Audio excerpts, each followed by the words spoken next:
নমস্কাৰ আপোনালোক সকলোকে মোৰ চেনেল নেভাৰ কিবা বেলেগলৈ স্বাগতম জনাইছোঁ আমাৰ যিটো 14 দিনীয়া CTET-ৰ যিটো কোৰ্স ইতিমধ্যে আমি আৰম্ভ কৰিছোঁ আজি সেই কোৰ্সটোৰ দ্বিতীয়টো ভিডিঅ' আৰু ইতিমধ্যে দুটা ভিডিঅ'টো সিৰিজত মই কেনেকৈ CTET-ৰ বাবে আপোনালোকে পঢ়িব লাগিব কি বুক লিষ্ট ফলো কৰিব লাগিব চাইল্ড ডেভেলপমেণ্ট এণ্ড পেডাগজিৰ ক্ষেত্ৰত কেনে ধৰণৰ আপোনালোকে মেটেৰিয়েলছ ফলো কৰিব লাগিব আৰু অন্যান্য সাবজেক্টসমূহত কি পঢ়িব লাগিব এই বিষয়ে আলোচনা কৰা হৈছে সম্পৰ্কে ভিডিঅ' দুটা চাব আজি বিশেষ ভিডিঅ'টো বনোৱা হৈছে ৰাইট টু এডুকেশ্যন এক্টখনৰ বিষয়ে আলোচনা কৰিবলৈ এখিনিতে মই কৈ থব বিচাৰিছোঁ ৰাইট টু এডুকেশ্যন এক্টখন CTET-ৰ লগতে আসাম টেট বা অল অভাৰ ইণ্ডিয়া যিকোনো ধৰণৰ কম্পিটিটিভ এক্সাম য'ত এডুকেশ্যন ছাবজেক্টৰ ৰিলেটেড হৈ থাকে তাৰ বাবে দৰকাৰী লগতে ৰাইট টু এডুকেশ্যন এক্টখন শিক্ষা জগতৰ লগত জড়িত হৈ থকা শিক্ষাবিদ আৰু শিক্ষক যিসকল আছে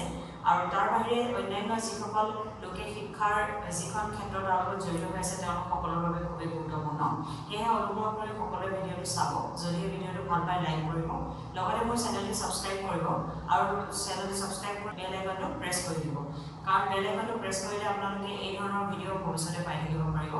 আৰু এইখিনি মই নতুন ছাবস্ক্ৰাইবাৰসকলক ক'ব বিচাৰিছোঁ মই 2018 আৰু 2019 চনত CTET আয়োজিত হোৱাত মই ভাল নম্বৰ লাভ কৰি পেলাই CTET দুবাৰকৈ উত্তীৰ্ণ হৈছোঁ সেয়েহে অনুগ্ৰহ কৰি এই ভিডিঅ'সমূহৰ প্ৰেছ কোৰ্চটো যদি আপোনালোকে ভালদৰে চায় তেনেহ'লে মই ভাবোঁ যে আগন্তুক 5 জুলাইত হ'বলগীয়া CTET পৰীক্ষাত আপোনালোকে 120+ নম্বৰ স্ক'ৰ কৰিব পাৰিব এতিয়া আমি মূল ভিডিঅ' বিষয়বস্তুলৈ যাওঁ আহকচোন এতিয়া আমি আলোচনা কৰিম ৰাইট টু এডুকেশ্যন এক্টখন আৰু সেই এক্টখন আচলতে আহিল কিয় কিহৰ বাবে এক্টখন প্ৰয়োজন হ'ল আচলতে ভাৰতত এই বিষয়ে আমি আলোচনা কৰিম আহকচোন চাওঁ ৰাইট টু এডুকেশ্যন এক্ট 2009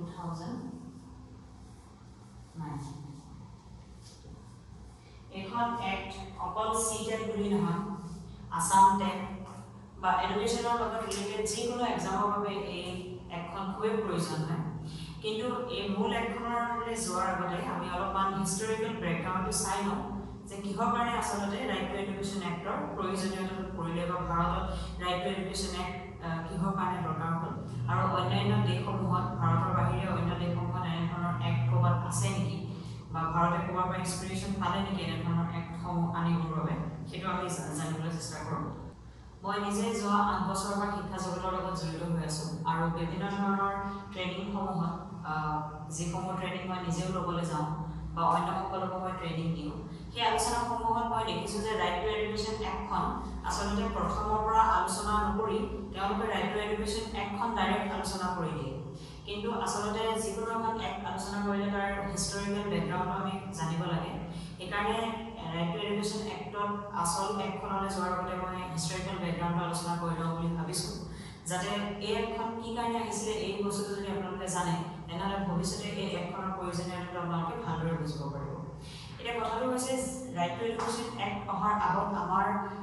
ভাৰতত ছাত্ৰ ছাত্ৰীসকলে শিক্ষা নাপাইছিলে নেকি বাৰু যদি পাইছিলে কেনেধৰণে পাইছিলে সকলোৱে পাইছিলে নে নাই আৰু ভাৰতত ব্ৰিটিছ অহাৰ আগত শিক্ষা ব্যৱস্থা কেনেধৰণৰ আছিলে আৰু শিক্ষাৰ ক্ষেত্ৰত যিটো জাগৰণৰ সৃষ্টি হৈছিলে সেইটো কেতিয়াৰ পৰা হৈছিলে সেইটো জানিবলৈ চেষ্টা কৰোঁ মূল বিষয়বস্তুলৈ যোৱাৰ আগতে মই আপোনালোকক এটা এইখিনি তথ্য দিব বিচাৰিছোঁ JB পাটনায়ক তেখেতৰ এটা উক্তি মই ক'ব বিচাৰিছোঁ আপোনালোকৰ আগত তেখেতে কৈছিলে যে ব্ৰিটিছ এডুকেশ্যন যেতিয়া ভাৰতত আহিছিলে মই এই উক্তিটো তেওঁক কৈ দি আছোঁ তেখেতে কৈছিলে মই এতিয়া এইটো আপোনালোকৰ প্ৰি ব্ৰিটিছ এৰাৰ কথা কৈ আছোঁ মানে ব্ৰিটিছ যেতিয়া ভাৰতত আহিছিলে সেইটো সময়ত তেওঁলোকৰ আধিপত্য স্থাপন হোৱা নাছিলে সেই সময়ৰ কথাটো পিছত JB পাটনায়কে কৈছিলে কি কৈছিলে তেখেতে মই কৈ দি আছোঁ JB পাটনায়কে কৈছিলে যে ব্ৰিটিছসকল যেতিয়া ভাৰতলৈ আহিছিলে ব্ৰিটিছসকল ভাৰতলৈ অহাৰ আগত আচলতে ভাৰতৰ যিটো শিক্ষা ব্যৱস্থা সেইটো আচলতে গুৰুকুল এডুকেশ্যন চিষ্টেম আছিলে আৰু গুৰুকুল এডুকেশ্যন চিষ্টেমত ক'ৰবাত নহয় ক'ৰবাত এনেকুৱা এটা ধৰণৰ আছিলে যে এটা ইলিট ক্লাছ বা এটা সাম্ভ্ৰান্ত ঘৰৰ ক্লাছ এটাই মানে এটা চামে শিক্ষা ল'ব পাৰিছিলে আচলতে শুনিবলৈ অপ্ৰিয় হ'লেও এইটো সত্য আছিলে যেনে কিছুমান পাৰ্টিকুলাৰ গুৰুকুল চিষ্টেমৰ কিছুমান অংশ আছিলে যেনে টুল মাদ্ৰাছা মক্তাব এনেধৰণৰ কিছুমান পাঠশালা এনেধৰণৰ কিছুমান আচলতে শিক্ষা ব্যৱস্থাত এনেধৰণৰ কিছুমান অংগ আছিলে য'ত আচলতে এটা চামে শিক্ষা ল'ব পাৰিছিলে হয় শিক্ষাটো সকলোৰ বাবে তেতিয়া আছিলে ঠিকেই কিন্তু ল'ব সেই তেনেধৰণৰ কিছুমান আপোনাৰ ক'বলৈ যদি যাওঁ আমি ইলিট ক্লাছ বা আপাৰ ক্লাছ বা তেওঁলোকৰ শিক্ষা ব্যৱস্থাটো আচলতে বেছি সুচল আছিলে নিম্ন বৰ্গৰ সকলতকৈ কিন্তু তেতিয়া জে বি পাটনায়কে কৈছিলে যে যিসকল টুল মাদ্ৰাছা মাক্তাব পাঠশালা এইসমূহত শিক্ষা ল'ব পৰা নাছিলে তেওঁলোকৰ যিটো এডুকেশ্যন আচলতে তেওঁলোকৰ এডুকেশ্যনটো নন ফৰ্মেল এডুকেশ্যন চেনেলছবিলাকৰ জৰিয়তে দিয়া হৈছিলে আচলতে তেওঁলোকৰ শিক্ষাটো তেওঁলোকে যেনেকৈ শিক্ষা লৈছিলে সেই শিক্ষাটো আচলতে নন ফৰ্মেল চেনেলৰ জৰিয়তে লৈছিলে যেনে পৰিয়ালৰ পৰা পাব যেনে বন্ধুবৰ্গৰ পৰা পাব সমাজৰ পৰা পাব এনভাইৰনমেণ্টৰ পৰা পাব কমিউনিটিৰ পৰা পাব তেনেধৰণে নন ফৰ্মেল এডুকেশ্যনেল যিবোৰ চেনেল আছিলে চেনেল মানে টিভি চেনেলৰ কথাটো মই ক'ব বিচৰা নাই চেনেল মানে হৈছে এটা লানি এটা চেইন সেই চেইনটোত তেওঁলোকে আচলতে শিক্ষা পাইছিলে বুলি জে বি পাটনায়কে তেওঁৰ নিজৰ এটা উক্তিত কৈ থৈছে চ' যেতিয়া ব্ৰিটিছ আহিলে ব্ৰিটিছ অহাৰ বহুদিন পিছত আচলতে ব্ৰিটিছ প্ৰথমতে যেতিয়া ভাৰতলৈ আহিছিলে 16শ শতিকাত সেই সময়ত যেতিয়া তেওঁলোক আহোঁতে আচলতে তেওঁলোকে প্ৰথমতে শিক্ষাৰ কথাটো ভবা নাছিল আৰু তেওঁলোক স্বাভাৱিকতে তেওঁলোকে শিক্ষাৰ কথাটো এইটো কাৰণে ভবা নাছিলে কাৰণ তেওঁলোকে সেইটো সময়ত শিক্ষা ইয়াতে বিয়পাম বুলি অহা নাছিলে তেওঁলোকে বেপাৰটো বিয়পাম বুলি আহিছিলে আচলতে তেওঁলোক ট্ৰেডিং ক্লাছ আছিলে ট্ৰেড কৰিবলৈ আহিছিলে ইয়াতে আৰু ট্ৰেড কৰিবলৈ অহাৰ পিছত যেতিয়া দেখিলে যে ভাৰত বহুতে উন্নত আচলতে হয়তো বাণিজ্যৰ ক্ষেত্ৰত বা টেকন'লজিৰ ক্ষেত্ৰত উন্নত নহ'ব পাৰে কিন্তু ভাৰত আচলতে ৰিচোৰ্চেছৰ ক্ষেত্ৰত খুব চহকী আছিলে যেনে ৰ মেটেৰিয়েলছ আদিৰ ক্ষেত্ৰত খুব চহকী আছিলে সেইকাৰণে ব্ৰিটিছে ভাবিলে যে ইয়াতে আমি আচলতে আমাৰ আধুনিকতাটো যদি আমি স্থাপন কৰিব পাৰোঁ তেনেহ'লে আমি এই যিটো অঞ্চল অৰিয়েণ্টেল যিটো অঞ্চল যেনেকৈ পূব এছিয়া বা এছিয়া মহাদেশৰ বা ৱেষ্টাৰ্ণ কাণ্ট্ৰিজবিলাকৰ মাজত আমি এটা ভাল ষ্টেণ্ডাৰ্ড বা ভাল এটা আমি ক্লাছ মেইনটেইন কৰি চলিব পাৰিম তাৰপিছত লাহে লাহে এনেকৈ দিন বাগৰিলে তাৰপিছত লাহে লাহে এনেকৈ দিন বাগৰাৰ পিছত কি হৈছে মই কৈ দি আছোঁ মই এতিয়া ব্ৰিটিছৰ কথা আলোচনা কৰিম আৰু ব্ৰিটিছৰ কথা আলোচনা কৰাৰ লগতে মই ইষ্ট ইণ্ডিয়া কোম্পানীৰ কথা ক'ম ইষ্ট ইণ্ডিয়া কোম্পানী যেনেকৈ চলি আছে ইষ্ট ইণ্ডিয়া কোম্পানী চলি আছে এইদৰে ভালদৰে তেওঁলোকে ট্ৰেড কৰি আছে কিন্তু যেতিয়া 1800 আহিলে 1800 চন যেতিয়া আহিলে 1800 চনৰ পৰা আচলতে অকণমান পৰিস্থিতিবোৰ বেলেগ ধৰণৰ হ'বলৈ ল'লে আচলতে তেতিয়া ভাৰতীয় কিছুমান মহান ব্যক্তিয়ে আচলতে উপলব্ধি কৰিবলৈ ল'লে যে আচলতে ব্ৰিটিছে ইয়াতে ট্ৰেড কৰি আছে আৰু আমাৰ মানুহৰ বাবে একো কৰা নাই সেইখিনি সময়তে অলপ লাহে লাহেকৈ গুণগুণনিৰ সৃষ্টি হ'বলৈ ল'লে আচলতে যিটো অসমীয়াত বুবা বুলি কয় সেইটো চলিবলৈ ল'লে তাৰপিছত লাহেকৈ 1813 চনত ব্ৰিটিছ চৰকাৰৰ ফালৰ পৰা ইষ্ট ইণ্ডিয়া কোম্পানী ভাৰত আছিলে ব্ৰিটিছ আছিলে লণ্ডন ব্ৰিটিছ পাৰ্লিয়ামেণ্টৰ ফালৰ পৰা এটা অৰ্ডাৰ দিয়া হ'ল ইষ্ট ইণ্ডিয়া কোম্পানী মানে ইআইচি যে ভাৰততো শিক্ষা ব্যৱস্থাৰ বাবে কিবা এটা কৰাটো উচিত বা কৰিব লাগে তেতিয়া 1880 চনত এখন চাৰ্টাৰ পাছ কৰা হ'ল চাৰ্টাৰ বুলি কয় চাৰ্টাৰখন পাছ কৰা হ'ল এই চাৰ্টাৰখনৰ জৰিয়তে আচলতে পোনপ্ৰথমবাৰৰ বাবে ভাৰতত শিক্ষা ব্যৱস্থাৰ ক্ষেত্ৰত কিবা এটা যুগান্তকাৰী চিন্তা কৰা হ'ল ব্ৰিটিছ চৰকাৰৰ ফালৰ পৰা লণ্ডনত বহি পেলাই মন কৰিব এইটো কথা এইখিনিতে যে 1813 চনত ব্ৰিটিছ চৰকাৰ ভাৰতত নাছিলে কাৰণ ব্ৰিটিছ চৰকাৰ ভাৰতত ব্ৰিটিছ শাসন আচলতে আমি যদি চাবলৈ যাওঁ তেনেহ'লে 1858 ষ্টাৰ্ট হৈছিলে কুইন্স প্ৰক্লেমেশ্যনৰ জৰিয়তে কুইন্স প্ৰক্লেমেশ্যন বুলি কোৱা হয় কুইন্স প্ৰক্লেমেশ্যন নহ'লেকে আপোনালোকক মই এইখিনিতে জনাই দিছোঁ যে আপোনালোকে ব্ৰিটিছ বুলি ক'ব নোৱাৰিব ইষ্ট ইণ্ডিয়া কোম্পানী বুলি ক'ব লাগিব কাৰণ ব্ৰিটিছ 1858 পিছতহে আহিছে আচলতে তেতিয়ালৈকে ব্ৰিটিছ নহয় তেতিয়ালৈকে ব্ৰিটিছ যদি মই কৈছোঁ সেইটো মই লণ্ডনত বহি থকা ব্ৰিটিছ পাৰ্লিয়ামেণ্টৰ কথা কৈছোঁ তেওঁলোকে এওঁলোকক ক'লে যে আপোনালোকে কিবা এটা শিক্ষাৰ ক্ষেত্ৰত কিবা এটা যুগান্তকাৰী চিন্তা কৰক তাৰপিছত এই চাৰ্টাৰখনৰ জৰিয়তে আচলতে 1 লাখ টকা ধাৰ্য কৰা হ'ল ভাৰতৰ শিক্ষাৰ ক্ষেত্ৰত যেতিয়া এই 1 লাখ টকাটো ধাৰ্য কৰা হ'ল তেতিয়া তিনিটা অসুবিধাই দেখা দিলে মই কৈ দি আছোঁ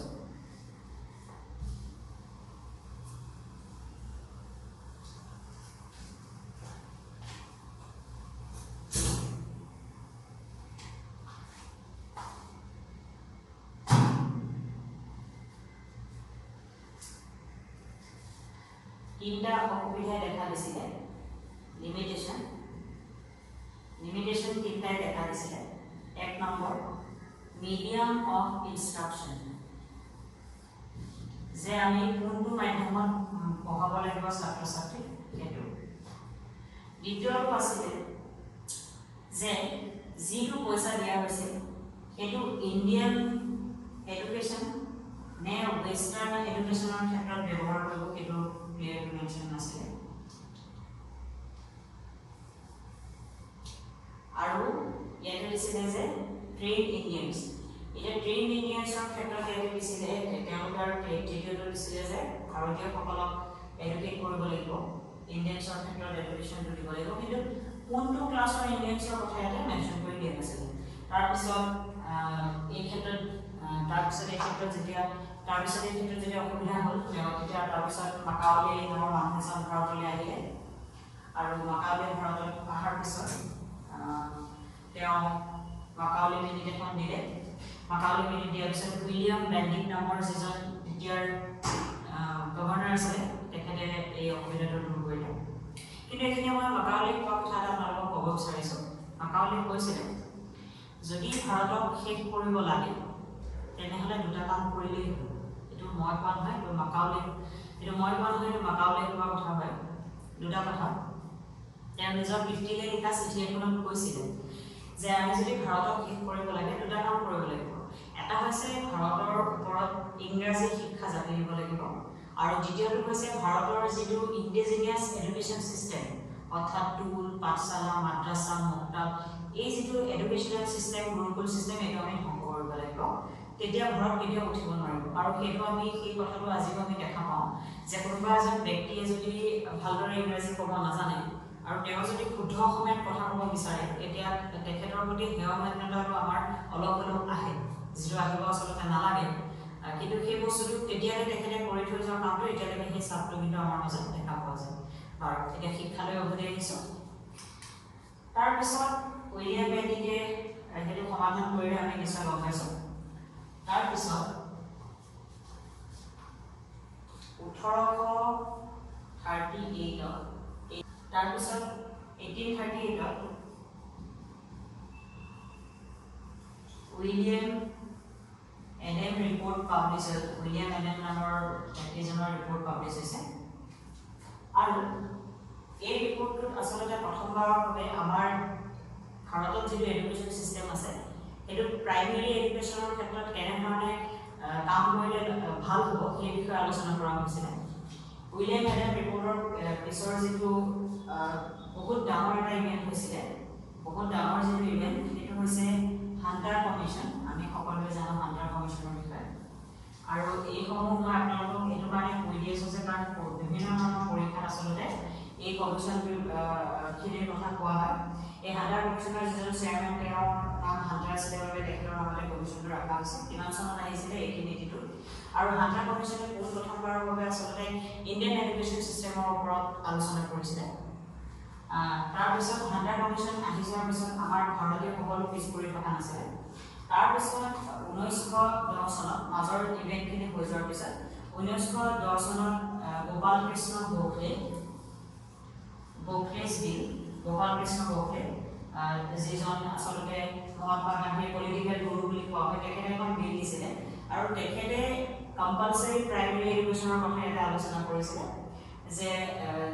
6 বছৰ বা 10 বছৰৰ ছাত্ৰ ছাত্ৰী যিখিনি থাকে তেওঁলোকক কম্পালচাৰী এডুকেশ্যন দিব লাগে। কিন্তু তেখেতৰ এটা প্ৰব্লেম আছিলে যে তেখেতে গাৰ্লছ আৰু বয়জৰ ক্ষেত্ৰত যিটো ৰেচিঅ' কৈছিলে সেইটো ৰেচিঅ'ত আচলতে বয়জৰ ক্ষেত্ৰতো বেছিকৈ মেনশ্যন কৰা আছিলে।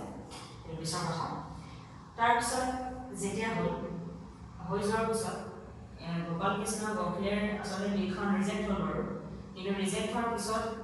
1990 আচলতে যিখন গভৰ্ণমেণ্ট অফ ইণ্ডিয়া এক্ট বুলি কোৱা হয়, গভৰ্ণমেণ্ট অফ ইণ্ডিয়া এক্ট বুলি কোৱা হয়। মই এইখিনি আপোনালোকক কৈছিলোঁ যে 1858ত কুইন্স প্ৰক্লেমেশ্যন হ'ল। কুইন্স প্ৰক্লেমেশ্যন হৈ পেলাই ব্ৰিটিছ গভৰ্ণমেণ্ট বৰ্তমান আৰম্ভ হৈ গ'ল, আৰু ব্ৰিটিছ গভৰ্ণমেণ্ট যিহেতু এইটো চনত আৰম্ভ হৈ গ'ল সেইকাৰণে তাৰ পিছৰখিনি আচলতে চাৰ্টাৰ বুলি নহয়, গভৰ্ণমেণ্ট অফ ইণ্ডিয়া এক্ট বুলি কোৱা হয়। গভৰ্ণমেণ্ট অফ ইণ্ডিয়া এক্ট এইখনক মন্টেগু চেমছন ৰিপৰ্ট বুলি কোৱা হয়। তাৰপিছত গোখলেৰ বিলৰ পিছত এখন এক্ট আছিলে য'ত ইণ্ডিয়ান প্ৰাইমেৰী এডুকেশ্যনৰ বিষয়ে আলোচনা কৰা হৈছিল কিন্তু ইণ্ডিয়ান প্ৰাইমেৰী এডুকেশ্যনৰ বিষয়ে আলোচনা কৰা হৈছিল যদি কিন্তু মোক এতিয়াও প্ৰব্লেম একেটা লাগি আছে যে মিডিয়াম অফ ইনষ্ট্ৰাকশ্যনটো এখন কমিশ্যনে প্ৰথমতে মাদাৰ টাং বুলি ক'ব নেক্সট এখন কমিশ্যনে ইংলিছ এডুকেশ্যনৰ কথা কৈ দিয়ে সেইকাৰণে কনফিউজনটো কিন্তু এতিয়াও লাগি আছে তাৰপিছৰ পৰ্যায়খিনি আমি চাম এতিয়া তাৰপিছত 1929 অৰ্থাৎ আমি নলেজৰ সাৰ্চ ফ্ৰম ৰিপৰ্ট যিখন 1999 আহিছিলে তাৰ 9 বছৰ পিছত ইয়াতে আহিছিলে হাৰ্টক কমিটি ৰিপৰ্ট হাৰ্টক কমিটি হাৰ্টক হাৰ্টকে এইটো কমিটি তেওঁৰ হেড আছিলে হাৰ্টক কমিটি ৰিপৰ্ট আহিছিলে এই ৰিপৰ্টত কোৱা হৈছিলে যে আমাৰ ইণ্ডিয়ান এডুকেশ্যন চিষ্টেম আৰু প্ৰাইমেৰী এডুকেশ্যনৰ অৱস্থাটো আচলতে ভাৰতত খুবেই বেয়া হৈ আছে এই বিষয়ে এই ৰিপৰ্টখন আলোচনা কৰা হৈছে 1937 আৰু এজন ব্যক্তিয়ে আচলতে আগুৱাই আহিছিলে আমাৰ ইণ্ডিয়ান এডুকেশ্যন চিষ্টেমটোৰ ক্ষেত্ৰত কিবা যুগান্তকাৰী চিন্তা কৰিবলৈ তেখেত আছিলে গান্ধীজী আৰু তেওঁ দিছিলে ৱাৰ্ডা স্কিম বেচিক এডুকেশ্যন বা বেচিক এডুকেশ্যন বুলি কোৱা হয় আৰু বেচিক এডুকেশ্যনৰ ক্ষেত্ৰত তেওঁ কৈছিলে লাৰ্ণিং বাই ডুইঙৰ কথা অৰ্থাৎ লাৰ্ণিং বাই ডুইঙৰ অৰ্থটো হৈছে যে কৰি কৰি শিকা বা শিকি শিকি কৰা এই বিষয়ে তেখেতে কৈছিলে আৰু কোনে কৈছিলে সেয়া হৈছে আমাৰ গান্ধীজী হয় এতিয়া আমি এইখিনিতে আলোচনা কৰিলোঁ আমাৰ যিখিনি তথ্য সেয়া হৈছে যে কেনেকৈ ৰাইট টু এডুকেশ্যনৰ ক্ষেত্ৰত ভাৰত আগুৱাই গৈ আছে আৰু এইখিনি আলোচনা কৰাৰ লগতে পৰৱৰ্তী ভিডিঅ'সমূহত আমি আলোচনা কৰিম যে ইয়াৰ পিছৰ পৰ্যায়ত আচলতে ৰাইট টু এডুকেশ্যনৰ ক্ষেত্ৰত ভাৰতত কি কি হৈছিলে সেই অনুগ্ৰহ কৰি ভিডিঅ'সমূহ চাব এতিয়া আমি ৰাইট টু এডুকেশ্যন এক্টৰ হিষ্ট্ৰীৰ বিষয়ে আলোচনা কৰিলোঁ প্ৰথমটো ভিডিঅ'ত আৰু আহি থকা ভিডিঅ'সমূহত আমি ইয়াৰ বিষয়ে আৰু বহলকৈ আলোচনা কৰিম সেয়েহে অনুগ্ৰহ কৰি মোৰ চেনেলটো ছাবস্ক্ৰাইব কৰিব আৰু বেল আইকনটো প্ৰেছ কৰি দিব ধন্যবাদ